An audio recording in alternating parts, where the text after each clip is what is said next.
आपल्या घरातल्या काही छोट्या-छोट्या गोष्टी असतात ना, त्यामुळे आपण खूप परेशान होतो. इथे बघा या फ्रिजमध्ये मी फ्रिज उघडल्यानंतर हे सगळे मसाल्यांचे पॅकेट अशा प्रकारे उघडे-पागडे पडले होते.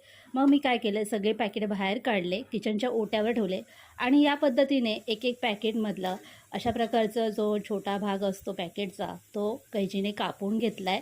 व्हिडिओमध्ये तुम्ही पाहिलं तर तुम्हाला समजेलच मी कशा पद्धतीने तयार करते आहे. घाई गडबडीत आपण मसाला काढतो आणि असंच पॅकेट ठेवून देतो. यामुळे काय होतं, पटकन आपण काढताना मसाला सांडतो. मग काय करायचं, ह्या पद्धतीने मसाल्याचं पॅकेट फोल्ड करून घ्यायचं. व्हिडिओमध्ये तुम्ही पाहिलं तर तुम्हाला नक्कीच समजेल मी कशा पद्धतीने हे पॅकेट फोल्ड करून घेते आहे. आणि अशा पद्धतीने दोन्ही कडा या दाबून घ्यायचा, म्हणजे आपला मसाला खाली सांडत नाही, व्यवस्थित राहतो, त्याला हवासुद्धा लागत नाही आणि तो खराब होत नाही. तर सगळे पॅकेट मी अशा पद्धतीने करून फ्रीजमध्ये ठेवून दिले. तुम्हीसुद्धा ही ट्रिक नक्की वापरा.